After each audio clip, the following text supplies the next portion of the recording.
इस वीडियो को देखने के बाद आप एक ह्यूमन कैलकुलेटर बन जाओगे। तुमके शौक लग रहा होगा ना। बट वहीं पर मैं एक सवाल आपसे पूछता हूँ, अगर मैं अभी आपसे बोलूं 89 इंटू 72 इसको सॉल्व करके बताओ और आपके पास है सिर्फ 10 सेकेंड, तो आप बोलोगे हाँ 10 सेकंड में कर देते हैं, बस एक कैलकुलेटर की जरूरत पड़ेगी। लेकिन अगर मैं आपसे बोलूं कि इसी 10 सेकंड के अंदर आप इस दिमाग के अंदर इसी कैलकुलेशन को सॉल्व कर सकते हो, और वो भी एक कैलकुलेटर से ज्यादा फास्ट मेथड से। क्या है वो मेथड, इस वीडियो के अंदर मैं बताऊंगा। लेकिन वो लोग जो कि इतनी फास्ट कैलकुलेशंस को जानते हैं ना, उन लोगों को बोला जाता है ह्यूमन कैलकुलेटर। इसका एक जीता जागता एग्जांपल है आर्यन शुक्ला।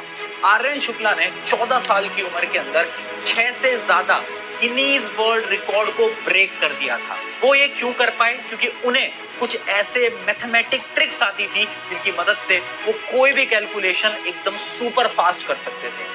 और जब आर्यन से पूछा गया कि ये जादू आखिर उन्हें आता कैसे था, तो आर्यन ने जवाब दिया कि ये कुछ ट्रिक्स हैं, ये कुछ मेथड्स हैं जो कि हर एक इंसान सीख सकता है, और अगर वो उसकी बार बार प्रैक्टिस करता है ना, तो उसे कैलकुलेटर उठाने की जरूरत भी नहीं है। वो अपने दिमाग के अंदर addition, subtraction, multiplication, square root सब कुछ निकाल सकता है, वो भी 5 से 10 सेकंड के अंदर। ये सारी चीजें सुनकर तुम्हें शौक लग रहा होगा और बिल्कुल भी बिलीव नहीं हो रहा होगा, लेकिन मैं आज आपको एक पूरा का पूरा रोड मैप दूंगा, कुछ एग्जांपल्स दिखाऊंगा जिसकी मदद से आप भी एक ह्यूमन कैलकुलेटर बन जाओगे। Before any competition in mental maths, I practice about 5 to 6 hours daily.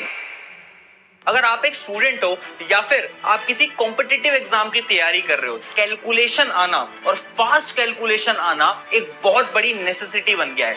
यानी आप भी ये बड़ी बड़ी कैलकुलेशंस को अगर 5 सेकंड में सॉल्व कर लेते हो ना, तो अगर आप किसी भी एग्जाम के अंदर बैठोगे तो उस एग्जाम के क्वेश्चंस को आप बहुत इजीली सॉल्व कर पाओगे। अब इसी चीज को स्टार्ट करने के लिए हमने इस पूरे सेशन को 5 भागों में यानी 5 फेजेस में ब्रेक डाउन कर दिया है। सबसे पहले हम ये समझेंगे कि आखिर क्या तरीके हैं जिनकी मदद से हम किसी भी नंबर का स्क्वायर निकाल सकते हैं, और वो भी सिर्फ 5 सेकंड के अंदर। फिर उसके बाद फेज नंबर 2 के अंदर हम जानेंगे कि आखिर मल्टीप्लिकेशन करने के तरीके क्या हैं और किस हैक की मदद से आप 10 सेकंड में कोई भी मल्टीप्लिकेशन आसानी से कर सकते हो। मल्टीप्लिकेशन के बाद फेज नंबर 3 के अंदर बारी आएगी एडिशन की। एडिशन के बाद बारी आएगी सब्ट्रैक्शन की, एंड फाइनली फेज नंबर 5 जो कि सबसे डिफिकल्ट फेज होता है, डिवीजन। यानी बड़ी बड़ी वैल्यूज को आप डिवाइड कर सकते हो, वो भी सिर्फ और सिर्फ 5 से 10 सेकंड के अंदर। तो चलो अब हम स्टार्ट करते हैं फेज नंबर 1 जो कि है स्क्वायर निकालने का वैदिक तरीका। तो सबसे पहले स्क्रीन के ऊपर मैं आपको एक क्वेश्चन दिखाता हूं। जैसे कि मान लो एक क्वेश्चन आया 23 का स्क्वायर, तो आप लोग कैसे इसको सॉल्व करते हो? देखो 99% लोग क्या करते हैं, नॉर्मल मल्टीप्लिकेशन वाले मेथड से इसका स्क्वायर निकालते हैं, इसके अंदर 20 से 30 सेकंड तो बहुत आसानी से लग जाएंगे। लेकिन अगर मैं आज आपसे बोलूं इसका एक ऐसा तरीका है ना जिससे कि आप सिर्फ 5 सेकंड के अंदर इसका स्क्वायर निकाल सकते हो, वो भी अपने दिमाग के अंदर। आ जाओ, उस तरीके को मैं स्टेप बाय स्टेप आपको सिखा देता हूं। जैसे कि 23 का स्क्वायर है, तो क्या करना है, सबसे पहले आपको यहां पे 2 का स्क्वायर लिख देना है। 2 का स्क्वायर सबको पता है 4 होता है। 3 का स्क्वायर यहां पे आपको लिख देना है, 3 का स्क्वायर 9 होता है, ये भी सबको पता है। अब आपको क्या करना है, इन दोनों डिजिट्स को आपस में मल्टीप्लाई करना है और फिर 2 से भी मल्टीप्लाई कर देना है। यानी 3 इंटू 2 कितना होता है 6, और 6 इंटू 2 कितना होता है 12, और जो वैल्यू आएगी उस वैल्यू को यहां पर बीच में लिख देना है, यहां पर लिख देना है। अब आपको क्या करना है, अब ध्यान से देखना है, यहां पे 3 नंबर हमारे पास आ गए हैं, 4, 12 और 9। अब आंसर हम लिखेंगे, यहां पे हम 9 लिखेंगे, यहां पे हम 2 लिखेंगे, और ये जो 1 होगा ये आगे कैरी चला जाएगा। जैसे मैथ्स में हम बोलते हैं ना ऊपर कैरी चला गया, तो 1 इधर कैरी में आ जाएगा और ये आ जाएगा 5 2 9। यानी अगर आप चेक करोगे, अभी आप कैलकुलेटर निकाल के चेक भी कर सकते हो, 23 का जो स्क्वायर है वो होता है 529, और वो हमने डायरेक्टली सिर्फ 30 सेकंड के अंदर निकाला। अगर आप एक दो बार इसकी प्रैक्टिस करोगे तो आपको 5 से 6 सेकंड लगेंगे इसको सॉल्व करने में, और आप अपने दिमाग पे भी सॉल्व कर सकते हो। चलो एक और क्वेश्चन की प्रैक्टिस करते हैं, आ जाओ देखते हैं। जैसे कि यहां पर है 31 का स्क्वायर, तो आप क्या करोगे, 31 लिख दोगे। अब अपने दिमाग के अंदर भी आप सॉल्व कर सकते हो। 3 का स्क्वायर जो होता है वो 9 होता है, 1 का स्क्वायर 1 ही होता है। अब इन दोनों को मल्टीप्लाई करो एंड देन 2 से मल्टीप्लाई करो, 3 इंटू 1 3 एंड मल्टीप्लाई बाय 2 जो कि होता है 6। तो ये आ गया 961। तो डायरेक्टली स्क्वायर आ गया 31 का, जो कि है 961। ये एक ऐसा तरीका है ना, जितने भी आप बच्चों के इंटरव्यूज देखते हो जिनको ह्यूमन कैलकुलेटर बोलते हैं, वो ऐसे ही स्क्वायर कर रहे हैं, हर कोई इसी तरीके को फॉलो कर रहा है। आप भी इस तरीके को फॉलो कर सकते हो, ठीक है। इसके अंदर मैं आपको कुछ और क्वेश्चंस दे सकता हूं, जैसे कि ये आप सॉल्व कर सकते हो 47 का स्क्वायर। चलो ये वाला क्वेश्चन मैं भी तुम्हें करके दिखा देता हूं, क्योंकि थोड़ा सा डिफिकल्ट है। अब जैसी बात आती है 47 की स्क्वायर की, तो सबसे पहले आप लिखोगे 4 का स्क्वायर, जो कि होता है 16, एंड देन 7 का स्क्वायर, जो कि होता है 49, ठीक है। अब आप इन दोनों को मल्टीप्लाई करोगे एंड देन 2 से मल्टीप्लाई करोगे।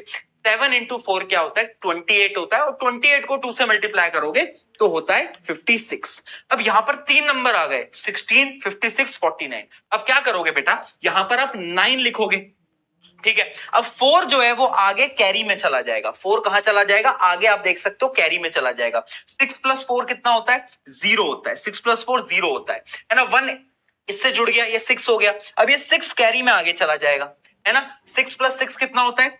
2, और एक 1 आ गया 2, तो ये कितना आ गया? 2209। आप चेक कर सकते हो इस चीज को कि 47 का स्क्वायर कितना होता है, आंसर आएगा 2209। तो ये एक ऐसा तरीका है जिसको आप फॉलो कर सकते हो, और आपकी बहुत ज्यादा मदद होगी आपके क्वेश्चंस के अंदर, अगर आप किसी कॉम्पिटिटिव एग्जाम की तैयारी कर रहे हो, फिर स्कूल एग्जाम की तैयारी कर रहे हो। अब ये दो आपके होमवर्क है, जो कि आपको अभी वीडियो को पॉज करना है और कमेंट्स के अंदर मुझे आंसर बताना है कि 34 का स्क्वायर क्या है और 56 का स्क्वायर क्या है, और आपको कितने सेकंड लगे इसको कैलकुलेट करने में, जल्दी से मुझे बताओ। तो ये था हमारा फेज नंबर 1। अब बढ़ते हैं हम फेज नंबर 2 की तरफ, मल्टीप्लिकेशन वैदिक ट्रिक। अब देखो, मल्टीप्लिकेशन करने के ना बहुत सारे तरीके हैं। सबसे पहले मैं आपको सिखाता हूं, अगर 2 डिजिट्स के मल्टीप्लिकेशन है, यानी यहां पे भी 2 डिजिट है, यहां पे भी 2 डिजिट है, तो आप आखिर कैसे करोगे? तो क्या करना है, यहां पर जैसे कि 23 एंड हम मल्टीप्लाई कर रहे हैं 14 से। बेसिकली बच्चे क्या करते हैं ना, वो एक को पहले मल्टीप्लाई करते हैं, फिर दूसरे को मल्टीप्लाई करते हैं, फिर ऐड कर देते हैं, यही करते होगे आप। बट इसका एक बहुत शॉर्टकट मेथड है। शॉर्टकट मेथड में आपको क्या करना है, इस 2 को इस 1 से मल्टीप्लाई करना है। देखो, इस 2 को इस 1 से मल्टीप्लाई करा, 2 आ गया। सिमिलरली 3 को इस 4 से मल्टीप्लाई करना है, यहां पे कितना आ गया? यहां पे 12 आ गया, ठीक है। अब आपको क्या करना है, क्रॉस मल्टीप्लाई करना है, यानी इसको इससे मल्टीप्लाई करो, इसको इससे मल्टीप्लाई करो, और इन दोनों को आपस में जोड़ दो। यानी 4 इंटू 2 होता है 8, और ये कितना होता है? ये होता है 1 इंटू 3 3, और 8 प्लस 3 कितना होता है? 8 प्लस 3 होता है 11। तो वो 11 आपको यहां लिख देना है। अब आपको कुछ नहीं करना है, 3 नंबर आपके पास हैं, 12, 11 और 2। अब आप क्या करोगे, ये 2 यहां पे लिखोगे, 1 कैरी में चला जाएगा, 1 आगे चला जाएगा, यहां पे 2 हो जाएगा। अब ये वाला 1 वापस से कैरी में चला जाएगा, और यहां पे 3 आ जाएगा। तो आंसर आपका डायरेक्टली आ गया 322। अब अगर आप नॉर्मली भी सॉल्व करके चेक करोगे, यानी हम कैसे करते, 23 इंटू 14, पहले 4 से मल्टीप्लाई करते, तो आप चेक करके एक बार देख भी सकते हो। जो बेसिक कैलकुलेशन होती है, उस कैलकुलेशन से जब आप चेक करोगे तो आपका यही आंसर आने वाला है, ठीक है। ऐसे ही सब करते होंगे, यही एक तरीका होता है जो कि सबको आता है। तो इससे जब आप चेक करोगे तो भी आपका आंसर कितना आ रहा है, तो भी आपका आंसर आएगा 322, जो कि हम ऑलरेडी निकाल चुके हैं इस मेथड के थ्रू। तो ये एक ऐसा तरीका है जिससे आप किसी भी 2 नंबर्स को मल्टीप्लाई कर सकते हो, वो भी बड़ी तेजी के साथ, वो भी दिमाग के अंदर। करना कुछ नहीं है, एक और क्वेश्चन की मदद से हम इसको चेक कर लेते हैं। आ जाओ, 51 इंटू 63, इसको भी हमें कुछ नहीं करना है, 51 लिखो, 63 लिखो। अब क्या करोगे, सबसे पहले इन दोनों को मल्टीप्लाई करो, 30 आ गया। इन दोनों को मल्टीप्लाई करो, 3 आ गया। अब क्या करोगे, क्रॉस मल्टीप्लाई करके दोनों को ऐड कर दोगे। 5 इंटू 3 कितना होता है? 15। 6 इंटू 1 कितना होता है? 6। दोनों को ऐड करोगे, कितना आ गया? 21। यहां पे लिख दिया। 3 नंबर आ गए हैं हमारे पास। अब ये 3 डायरेक्टली लिखो, यहां पे 1 लिखो, 2 कैरी में चला जाएगा, दिख रहा होगा यहाँ पे। 2 जो है वो क्या हुआ, 2 आपका चला गया कैरी के अंदर। फिर आगे क्या है, ये 2 आगे जाएगा, है ना, और किससे जुड़ जाएगा? इसमें जुड़ जाएगा, तो ये आ जाएगा 3213। आप चेक कर सकते हो कि आपका आंसर 3213 आ रहा है या नहीं आ रहा। ऐसे बहुत सारे क्वेश्चंस हैं जो कि आप खुद से प्रैक्टिस कर सकते हो। आप खुद ट्राई करो, 63 इंटू 59, इसको ट्राई करो और कमेंट्स में मुझे आंसर भी बताना, ठीक है, ट्राई करके कि आपका क्या आंसर आया। अब मैं आता हूं मल्टीप्लीकेशन ऑफ 3 डिजिट। ये सबसे मुश्किल है। अगर कोई भी स्टूडेंट 3 डिजिट के मल्टीप्लीकेशन करता है ना, तो वो या तो कर ही नहीं पाता, और अगर करता है तो उसके 1-2 मिनट लग जाते हैं। लेकिन इसका एक छोटा तरीका है जिसकी मदद से आप इनको सॉल्व कर सकते हो, वो भी 30 सेकंड्स के अंदर। बट हाँ, थोड़ी प्रैक्टिस लगेगी। आ जाओ, सॉल्व करके दिखाता हूं।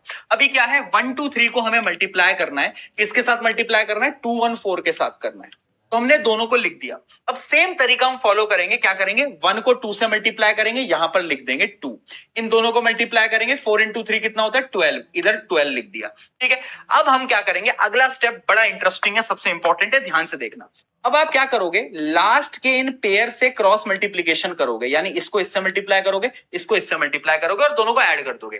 4 इंटू 2 कितना होता है 8, 1 इंटू 3 कितना होता है 1 इंटू 3 होता है 3, दोनों को आप ऐड कर दोगे, कितना आ जाएगा, दोनों को ऐड करने पे आ रहा होगा आपका 11, उस 11 को आप यहां लिख दोगे। ठीक है, अब ये सेम चीज करोगे आप किनके साथ, सेम चीज करोगे आप इनके साथ, यानी ये जो आप देख रहे हो इस पेयर के साथ भी आप ये सेम चीज करने वाले हो। ठीक है, तो इस पेयर के साथ भी आपको सेम चीज करनी है, क्या करोगे, 1 इंटू 1 कितना होता है 1 ही, 2 इंटू 2 कितना होता है 4, 4 प्लस 1 5, तो यहां पर आप यहां एक 5 लिख दोगे। अब एक काम और करना है, यहां पे एक काम है, इस पूरे का क्रॉस मल्टीप्लीकेशन। पूरे के क्रॉस मल्टीप्लीकेशन में क्या होगा, इस 4 को आप 1 से मल्टीप्लाई करोगे, इस 2 को आप इस 3 से मल्टीप्लाई करोगे और इस 2 को आप इस नीचे वाले 1 से मल्टीप्लाई करोगे। इनको सबको मल्टीप्लाई करके ऐड करना है, नॉर्मल सा तरीका है। हाँ, शुरू में थोड़ा कंफ्यूजिंग लग रहा होगा, ऐसा लग रहा होगा कि इससे अच्छा तो हम नॉर्मल मल्टीप्लिकेशन कर लेते हैं, बट एक दो क्वेश्चंस के बाद ये बहुत बेस्ट टेक्निक है, स्पेशली उन लोगों के लिए जो कि फ्यूचर में जाके किसी कॉम्पिटिटिव एग्जाम की तैयारी करेंगे। ठीक है, 1 इंटू 4 कितना होता है 4, 2 इंटू 3 कितना होता है 6 और उस 11 को आप यहां लिख दोगे। ठीक है, अब ये सेम चीज करोगे आप किनके साथ, सेम चीज करोगे आप इनके साथ, यानी ये जो आप देख रहे हो इस पेयर के साथ भी आप ये सेम चीज करने वाले हो। ठीक है, तो इस पेयर के साथ भी आपको सेम चीज करनी है, क्या करोगे, 1 इंटू 1 कितना होता है 1 ही, 2 इंटू 2 कितना होता है 4, 4 प्लस 1 5, तो यहां पर आप यहां एक 5 लिख दोगे। अब एक काम और करना है, यहां पे एक काम है, इस पूरे का क्रॉस मल्टीप्लीकेशन। पूरे के क्रॉस मल्टीप्लीकेशन में क्या होगा, इस 4 को आप 1 से मल्टीप्लाई करोगे, इस 2 को आप इस 3 से मल्टीप्लाई करोगे और इस 2 को आप इस नीचे वाले 1 से मल्टीप्लाई करोगे। इनको सबको मल्टीप्लाई करके ऐड करना है, नॉर्मल सा तरीका है। हाँ, शुरू में थोड़ा कंफ्यूजिंग लग रहा होगा, ऐसा लग रहा होगा कि इससे अच्छा तो हम नॉर्मल मल्टीप्लिकेशन कर लेते हैं, बट एक दो क्वेश्चंस के बाद ये बहुत बेस्ट टेक्निक है, स्पेशली उन लोगों के लिए जो कि फ्यूचर में जाके किसी कॉम्पिटिटिव एग्जाम की तैयारी करेंगे। ठीक है, 1 इंटू 4 कितना होता है 4, 2 इंटू 3 कितना होता है 6 और 2 इंटू 1 कितना होता है 2 ही, तो इनको ऐड करोगे तो ये आ जाएगा 12, यानी हमारे पास अब 5 नंबर हैं, एक है 2, एक है 5, एक है 12, एक है 11, एक है 12। अब वो सेम तरीका जो कि अभी तक हम फॉलो करते आ रहे हैं उससे हम आंसर लिखेंगे। इसका 2 ले लिया, 1 कैरी कर दिया, 1 जुड़ गया, यहाँ पे 2 आ गया।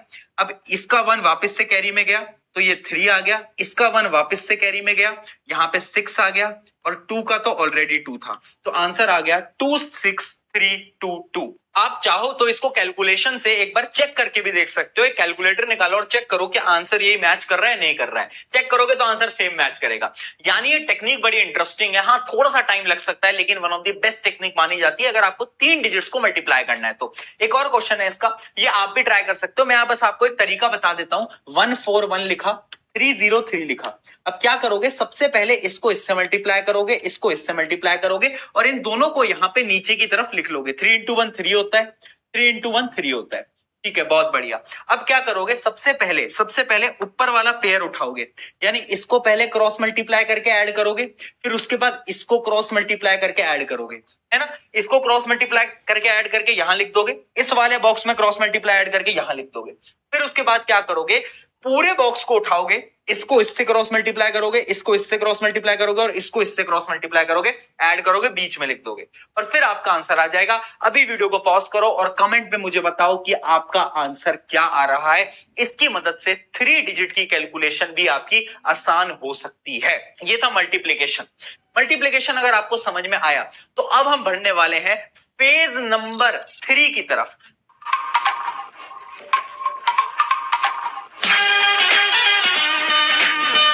Shop for premium watches from your favorite brands at minimum 30 to 60% off. Only on Myntra end of season sale. Wish list now.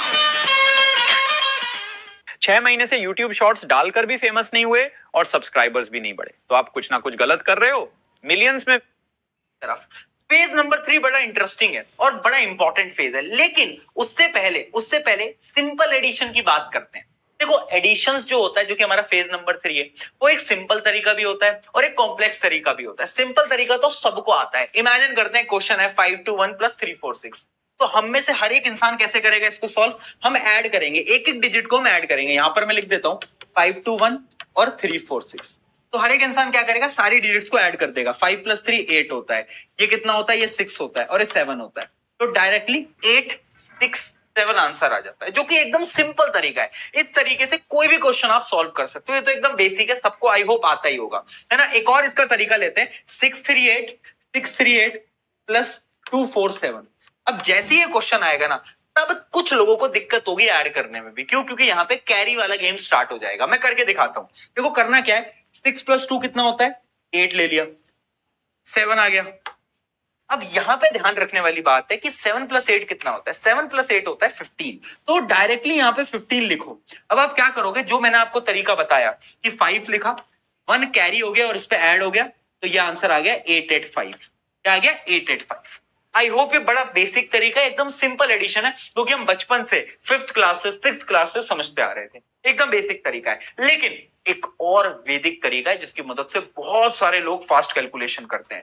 उस तरीके को क्या बोलते हैं? उस तरीके का नाम है make nearest tense and 100 method. इस मेथड में करते क्या है, दो क्वेश्चन की मदद से समझा देता हूं, बहुत इजी मेथड है। इमेजिन करते हैं क्वेश्चन है 48 प्लस 37। अब इसमें हम क्या करेंगे, इनको जीरोस की फॉर्म में कन्वर्ट करेंगे। नियरेस्ट जीरो यानी 48 से सबसे नियरेस्ट जीरो कौन सा है, अगर मैं इसको 50 में कन्वर्ट कर लेता हूं तो जीरो आ जाएगा ना। हाँ, तो मैं क्या करूंगा, इस 48 को 50 मान लूंगा, बट 50 मानने के लिए मैंने इसमें 2 ऐड करा होगा, 2 ऐड करा होगा। अब मैं क्या करूंगा, वो 2 इसमें से सब्ट्रैक्ट कर लूंगा। अगर आप 37 में से 2 सब्ट्रैक्ट करोगे तो कितना आ जाएगा, वो आ जाएगा 35। बहुत इजी कैलकुलेशन है। और अब देखो एडिशन कितना इजी हो गया है, 50 + 35 कितना होता है, 85। ये सबको आता है, ये सबको आता है। क्यों? क्योंकि यहाँ पे जीरो आ गया। जैसे ही जीरो आता है कैलकुलेशन इजी हो जाती है। तो अगर आप नॉर्मली इसको ऐड करते तो शायद आप कैलकुलेशन मिस्टेक कर देते, बट आपने क्या दिमाग लगाया, आपने पेन पेपर नहीं उठाया, आपने दिमाग में कैलकुलेशन लगाई कि 48 50 में कन्वर्ट हो सकता है 2 ऐड करने पे। यहां से मैं 2 सब्ट्रैक्ट कर दूंगा तो कितना हो जाएगा, 35। 50 + 35 85। दिमाग के अंदर कैलकुलेशन हो रही है। वैदिक कैलकुलेशन का मेन कॉन्सेप्ट ही है कि आप बिना पेन पेपर के क्वेश्चंस को सॉल्व कर पाओ। एक और क्वेश्चन देखते हैं, 96 + 58। इसमें मैं क्या करूंगा, 96 को 100 मान लूंगा मैं, ठीक है। 100 मानने के लिए मैंने इसमें 4 ऐड करा होगा। अब यही 4 मुझे सामने वाले में से सब्ट्रैक्ट करना होगा, तो ये हो जाएगा 54। और आपको पता है 100 + 54 होता है 154, जो कि एक इजी कैलकुलेशन है। देखा कितना टाइम बच गया। तो यही तरीके होते हैं और इन्हीं को हम बोलते हैं मेक नियरेस्ट टेंस और 100 मेथड।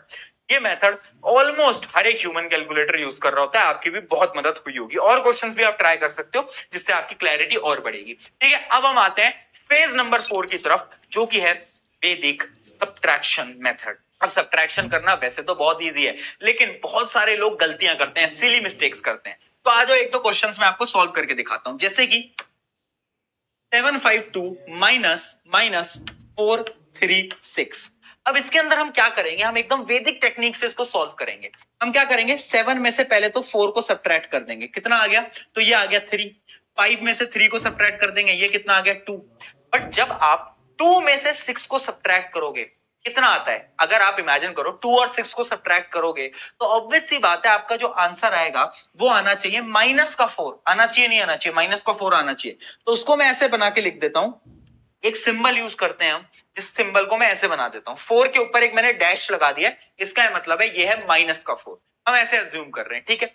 अब इसका आंसर एक्चुअली में 3 to 4 नहीं है, जहां पर ये सिंबल लगा होगा ना उस चीज को आपको बस 10 में से सब्ट्रैक्ट करना है। यानी 4 को 10 में से सब्ट्रैक्ट करो 6, यहां से एक सब्ट्रैक्ट कर दो 1 और उसको सेम लिख दो 316। यानी यहां पे हमने करा क्या, हमने कुछ नहीं करा, जहां पे नेगेटिव आ रहा था उसके ऊपर एक डंडा लगा दिए जिसको हम बार बोलते हैं, और उस चीज को हम बस 10 से सब्ट्रैक्ट करके आंसर में लिखेंगे। और यहां इससे पिछले वाले एक नंबर को -1 कर देंगे और लास्ट वाले को सेम रखेंगे। अगर अभी समझ नहीं आया कोई टेंशन नहीं है, अगले क्वेश्चन में एकदम क्लियर हो जाएगा। फॉर एग्जाम्पल एक बड़ा क्वेश्चन है 83476973। अब इस क्वेश्चन को हम कैसे करेंगे मैं आपको एक बार करके दिखाता हूं। देखो अब डायरेक्टली कुछ नहीं करना है, 8 में से 6 गया तो कितना आ गया, 2 आ गया, ऑब्वियस सी बात है। यहां 3 है, यहां 9 है, 9 बड़ा है या 3 बड़ा है, ऑब्वियस सी बात है 9 बड़ा है। तो यहां पे आंसर तो 6 आएगा, लेकिन 6 के ऊपर एक बार आ जाएगा, ठीक है। 4 7 बड़ा है, ऑब्वियस सी बात है। यहाँ 3 है, यहाँ 9 है, 9 बड़ा है या 3 बड़ा है? ऑब्वियस सी बात है 9 बड़ा है। तो यहाँ पे आंसर तो 6 आएगा, लेकिन 6 के ऊपर एक बार आ जाएगा, ठीक है।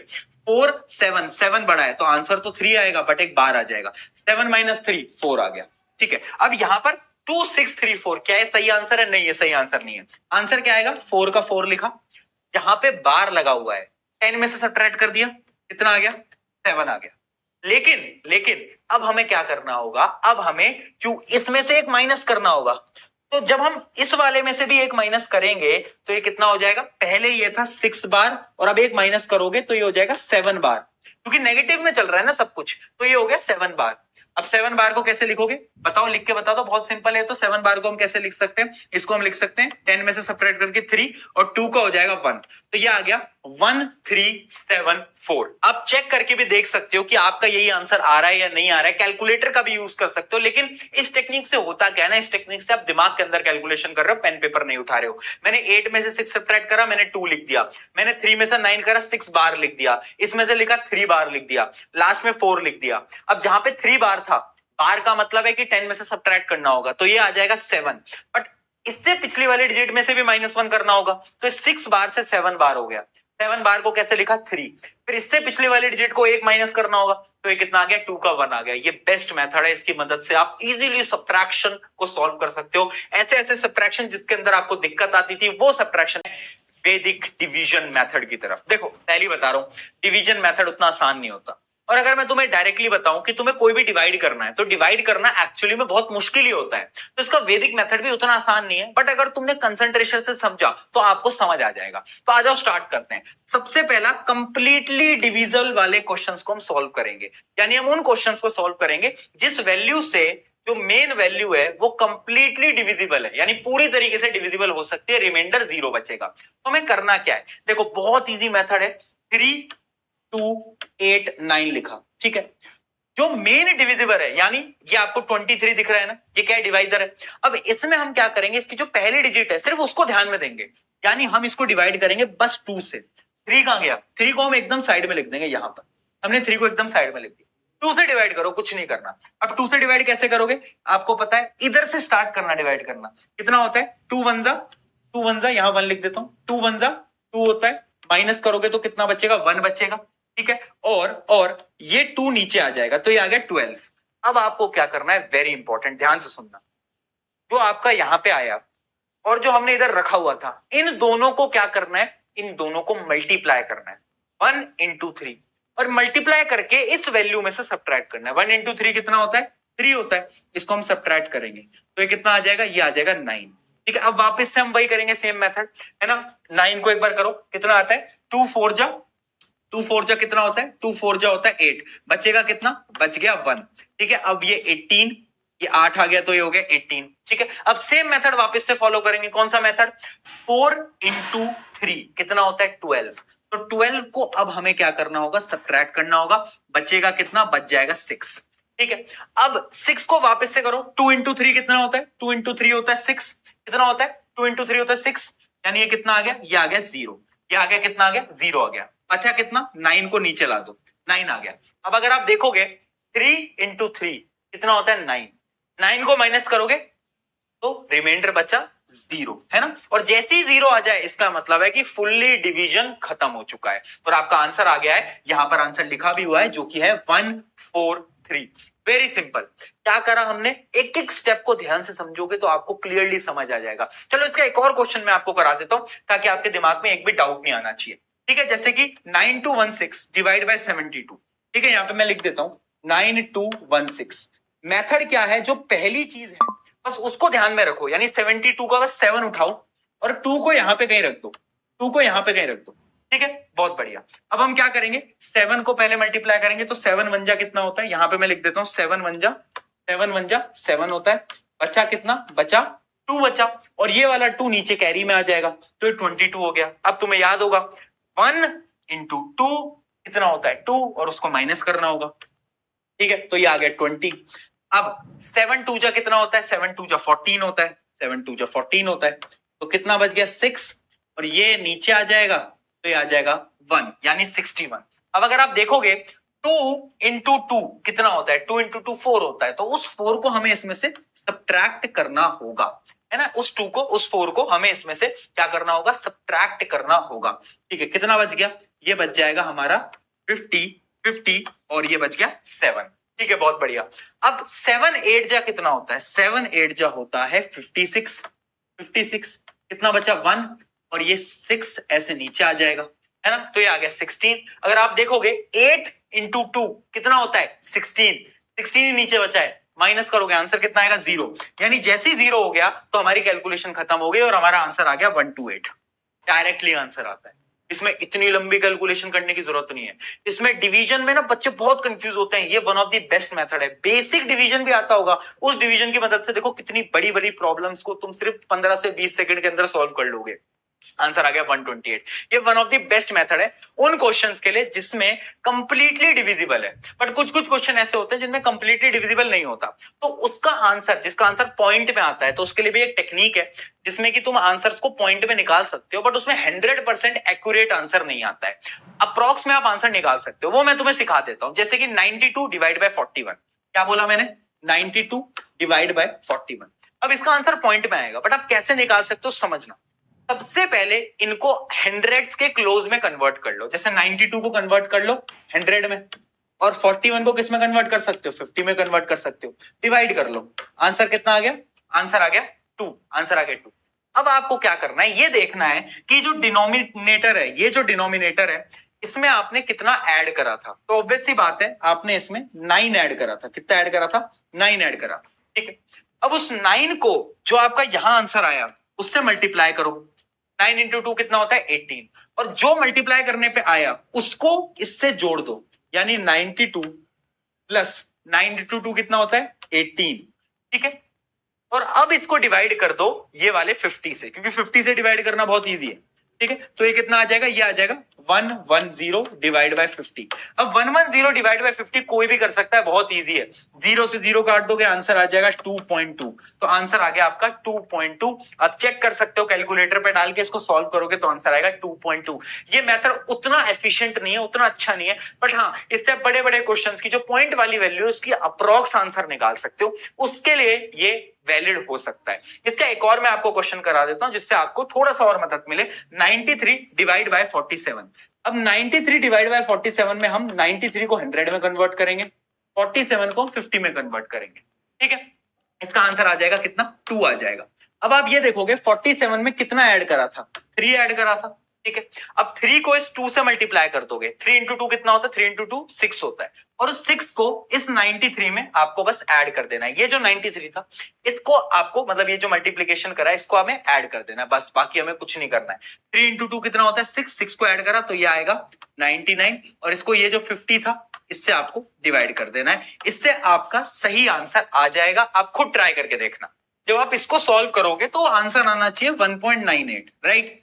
तो ऐसे हम वैदिक मैथ्स की मदद से इजीली बड़े बड़े क्वेश्चंस को सॉल्व कर सकते हैं। तो ये जो सेशन था ये पूरा का पूरा था रोड मैप ऑन मैथ्स। अब जो मैथ्स होती है, बहुत सारे लोगों का सवाल है मैथ्स कहाँ काम आने वाली है। ये मैथ्स ना आजकल हर एक कॉम्पिटिटिव एग्जाम के अंदर, हर एक स्कूल एग्जाम के अंदर जरूरी बन गई है। अगर आपको बेसिक मैथ के टेक्निक्स आते हैं ना, तो आप भी अपने क्लासमेट्स, अपने बैचमेट्स से आगे निकल जाओगे। अगर वीडियो अच्छी लगी अपने दोस्त के साथ जरूर शेयर करना। थैंक यू एवरीवन, मेरा नाम है प्रशांत। मिलते हैं नेक्स्ट वीडियो के अंदर। Take care.